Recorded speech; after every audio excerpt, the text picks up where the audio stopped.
Suratul Ikhlas Suratul Ikhlas Ikhlas လည်းမဟုတ်ဘူးနော်ခေါ်ကqalqala လို့ခေါ်တဲ့ပဲ့တင်တန်ထုတ်ပြီးဖတ်ရမယ်စလုံး၅လုံးထဲမှာခေါ်မပါဘူးတချို့အများသောအားဖြင့် ikhla ဖတ်တယ်အဲ့တော့အဲ့လိုမဖတ်ရဘူး ikhlas ခေါ်ကလေကြောင်းရဲ့အစအနေဖတ်တာ ikhlas မက္ကီယာဒီဆူရာကမက္ကာမြို့မှာပဲကြာရောက်ခဲ့တဲ့ဆူရာတစ်ပုဒ်ဖြစ်တယ်အဲ့တော့ဒီဆူရာနဲ့ပတ်သက်ပြီးတော့ဟာဒီစ်မှာဘယ်လိုလာလဲဆိုရင်တရက်လူတစ်ယောက်ကတမန်တော်မြတ်ဆလ္လာလာဟူအလိုင်ဝါဆလမ်ရှိကိုလာပြီးတော့ရှောက်ထားတယ်ယာရဆူလလာကျွန်တော်မြတ်ကုရ်အာန်ထဲမှာရှိနေတဲ့ဆူရာအခလာစ်ကိုအလွန်အင်တန်ပဲနှစ်သက်တယ်ကျွန်တော်ရန်သဘောကျတယ်လို့ရှောက်ထားတဲ့အခါမှာတမန်တော်မြတ်ဆလ္လာလာဟူအလိုင်ဝါဆလမ်ကအဲ့ဒီသူကိုဘာပြန်ပြောလဲဆိုတော့အေးမင်းရဲ့ဒီဆူရာအခလာစ်ကိုသဘောကျကျင့်တဲ့နှစ်သက်မှုကပဲမင်းကိုဂျန်နတ်တဲကိုခေါ်ဆောင်သွားလိမ့်မယ်လို့တမန်တော်မြတ်ဆလ္လာလာဟူအလိုင်ဝါဆလမ်ပြန်ပြီးတော့အဖြေပေးခဲ့ဒီတိုင်းမှာတမန်တော်မြတ်ဆလ္လာလာဟူဟာဒီစ်မှာပြောခဲ့တာရှိသေးတယ်ဒီဆူရာအခလာစ်ကကျမ်းတော်မြတ်ကုရ်အာန်တအုပ်လုံးရဲ့3ပုံတစ်ပုံစဝါပြရမယ်ဆူရာအခလာစ်ကိုလူတစ်ယောက်ဖတ်မယ်ဆိုရင်ကျမ်းတော်မြတ်ကုရ်အာန်တအုပ်လုံး3ပုံတစ်ပုံဖတ်တဲ့စဝါကိုလည်းအလောရှ်မြတ်တခင်ချီးမြှင့်မယ်အဲ့တော့ဆူရာအခလာစ်နဲ့ပတ်သက်ပြီးတော့ဖဇီလတ်လို့ခေါ်တဲ့အကျိုးကျေးဇူးတွေလည်းအများကြီးရှိတယ်အဲ့တော့ဒီဆူရာအခလာစ်ကိုလည်းကောင်းကောင်းမွန်မွန်နဲ့ပိုင်ပိုင်နိုင်ရထားမယ်နေ့စဉ်လည်းရွတ်ဖတ်တဲ့စဉ်နေမယ်ဆိုလို့ရှိရင်အင်ရှာအလ္လာဟ်စဝါတွေလည်းအများကြီးရမယ် أعوذ بالله من الشيطان الرجيم بسم الله الرحمن الرحيم قل قاف رمضان سلام قاف ကိုဖတ်တဲ့အခါမှာရှာရဲ့အဆုံးပိုင်းနောက်ဆုံးအပိုင်းအဲ့ဒီနောက်ဆုံးအပိုင်းကအပေါ်အာကောင်ကိုထိပြီးတော့မှပို့လို့ခေါ်တဲ့အတန်ထူထူနဲ့ဖတ်တယ် قل ပြီးရင်အဲ့ကော့ဖ်ကလမ်ကိုပေါင်းတဲ့အခါမှာရှာကဘယ်လိုအနေထားဖြစ်သွားလဲဆိုတော့ရှာရဲ့ဒီအဖျားတွေကအပေါ်ရှေ့သွားရဲ့တဖုံးနေနဲ့ထိပြီးတော့ထုတ်ရတယ် قل هو الله ဒီမှာ hu ဒီဟာကလေကြောင်းရဲ့အောက်ဆုံးအရင်ကနေထွက်ရတယ်လေကြောင်းမှာအပိုင်း၃ပိုင်းအပေါ်အလဲအောက်ဆုံးဟိုရင်ကောင်းနဲ့ကတ်တာတဲ့အောက်ဆုံးအဲ့တော့အဲ့ဒီအောက်ဆုံးကနေဒီဟာထွက်တယ် huwa Allah ပုံမှန်ကလာလို့ပဲဖတ်တာလမ်ခရာဇပဲလာပဲတိုးတော့ Allah ဆိုတဲ့ဒီစလုံးမှာရှိနေတဲ့လမ်ဒီလမ်ကသူ့ရဲ့အရင်ကမှာ zabar တို့ page တို့ရှိနေတယ်ဆိုရင်သူကဒီဘက်အချမ်းပေါ့ဒီဘက်အချမ်းမှာ zabar တို့ page တို့ရှိနေတဲ့အခါမျိုးမှာเนาะအဲ့တော့ဘယ်လိုဖတ်ရလဲဆိုအတန်ကိုထူထူဖတ်ပေးရတယ် huwa Allah အဲ့လိုဖတ်လို့မရအောင် huwa Allahu ahad ဒီမှာဟာလေကြောင်းအလေကနေ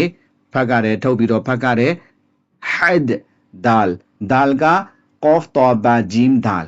qalqala လို့ခေါ်တဲ့ပဲ့တင်တန်ထုတ်ပြီးဖတ်တဲ့စလုံး၅လုံးထဲမှာ dal ပါတယ်အဲ့တော့အခုရက်လိုက်တဲ့အခါမှာဒီ dal ကသူ့မှာရှိတဲ့ do page ကိုဖယ်ထုတ်ပြီးတော့ jazm တင်ပေးလိုက်ရမယ်ဆိုတော့အဲ့လားဆိုရင် qalqala ဥပဒေတွေဝင်သွားပြီး had ပဲ့တင်တန်ထုတ်ပြီးတော့ had ဒါကိုထွက်တဲ့အခါမှာရှာထိတ်ကအပေါ်ရှေ့သွားနှစ်ချောင်းရဲ့အရင်နဲ့ထိပြီးတော့ဖတ်ရှာထိတ်လေးကအပေါ်ရှေ့သွားနှစ်ချောင်းရဲ့မှာအရင်လေးနဲ့ had قل هو الله احد ဒီမှာဟာတွေနှစ်ခုပါတယ်တစ်ခုနဲ့တစ်ခုထွက်တဲ့နေရာတွေမတူဘူး قل هو الله احد قل هو الله احد الله الصمد الله ဒီမှာလေ Allah เนาะဒီလာမ်ရဲ့ဒီဘက်အချမ်းမှာ zabar ရှိနေတယ်ဒါ Allah မှာရှိတဲ့လာမ်ကိုပဲเนาะလာရဲ့ဒီဘက်ချမ်းမှာ zabar ရှိနေတဲ့အတွက် Allahu လို့မဖတ်ဘူး Allahu ဒီမှာလေဒါလေကြောင့်ဟိုအောက်ဆုံးဖတ်တဲ့ဟာပဲ Allahus sad ကဒီဟာကဒီ sad ကိုလာပေါင်းမယ် hus Allahus အဲ sad ကိုပေါင်းတဲ့အခါမှာရှာထိတ်ကရှေ့သွားတွေရဲ့အနားနဲ့ထိပြီးတော့မှပို့လို့တယ်ပို့လို့ဆိုတာကအတန်ထူထူဖတ်တယ်လို့ခေါ်တယ် Allahus samad စင်အပါဝိုင်းတော့စင်ဘက်ရောက်အောင်နော်အဲ့ဒါကြောင့်မလို့အတန်ထူထူလေးဖတ်မယ် Allahus samad Allahus samad mad နော်ဒါလ်ခုနပြောထားပြီးပါကြီးရှာထိတ်ကအပေါ်ရှေ့သွားနှစ်ချောင်းရဲ့အရင်နဲ့ထိပြီးတော့ဖတ်တယ် mad Allahus samad lam yalid lam မီမ်ကိုပေါင်းတဲ့ခါမှာနှခမ်းနှစ်ခုရဲ့6တွေ့တဲ့နေရာနေပြီးတော့ထိလိုက်မယ်နှခမ်းနှစ်ခုထိလိုက် lam yalid lid lam yalid မလည်းပဲ့တင်တန်ထုတ်မယ်ဒါကငကိုတဲ့အခုမှဒီမှာဂျဇန်ဖြစ်နေတဲ့အတွက် lam yalid wa lam yulad wa lam yulad you ya wa pesh you အဲ့တော့ဝါဝပေါင်းတဲ့အခါမှာနှခမ်းနှစ်ခုရဲ့ဒီဘေးဘက်နှစ်ဖက်ကိုဖိကတ်ထားမယ်ထိကတ်ထားမယ်ပြီးအလဲဘိုနေရာလေးကနေပြီးတော့နည်းနည်းလေးဖွင့်ပြီးတော့ဟာပြီးတော့ဖတ်တာ walam yulad walam yulad lam yalid walam yulad lam yalid walam yulad walam yakul ဒီမှာနွန်စာကင်ကိုကြော်ပြီးတော့မှဒီလမ်ကိုလာပေါင်းတာဂျဇမ်နဲ့တက်စတီဒီလိုကပ်ပြီးလာနေတယ်အဲ့ဒီခါမှာဘယ်အောင်လှမ်းပေါင်းလဲဆိုတော့ဂျဇမ်ရှိတဲ့စလုံးကြော်ပြီးတော့မှတက်စတီရှိတဲ့စလုံးလှမ်းပြီးတော့ကြော်ပြီးတော့ပေါင်းတယ်အဲ့တော့ဒီနေရာမှာဘာဥပဒေတဂျဝစ်ကဥပဒေလည်းရှိတယ်အစ်ဒဂမ်ဟာလာဘီလာဂုနာလို့ခေါ်တဲ့ဥပဒေနော်ပေါင်းပြီးနွန်စာကင်ကဒီဘက်ချမ်းမှာလာမ်နဲ့ရာနှလုံးထဲကတစ်လုံးလုံးလာမယ်ဆိုလို့ရှိရင်အဲ့တော့ပေါင်းရမယ်ဟာလာဂုနာတန်ပါလို့မရအောင်အဲ့တော့ဝလမ်ယကုလ်အဲ့လိုတပိုင်လာလို့မရအောင်ولم يقل له ولم يقل له هو လေကြောင်းအောက်ဆုံးက ولم يقل له كفواကုဒီ kaf ကကြတော့ပထမ qaf ကနေရာထအောက်နည်းနည်းလေးဆင်းတယ်အောက်နည်းနည်းဆင်းပြီးတော့ तू ကဖတ်တာအချာရဲ့ kaf ကကြတော့ရှာ qaf ထွက်တဲ့နေရာထနည်းနည်းလေးအရှိဘက်ကိုနည်းနည်းလေးဟာလာဒီစုပ်ပြီးတော့မှဟာလာ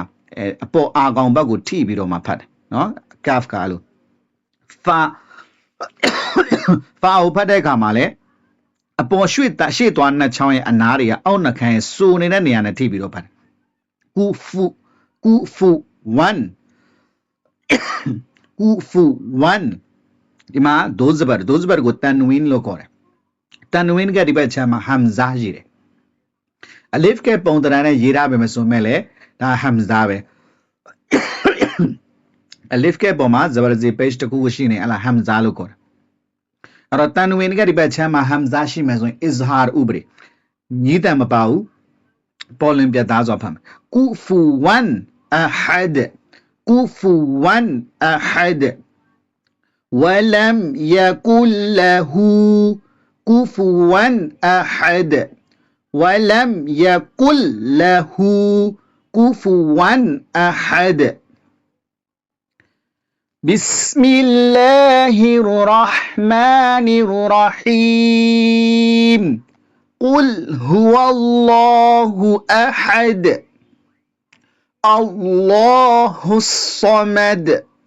لم يلد ولم يولد ولم يكن له كفوا أحد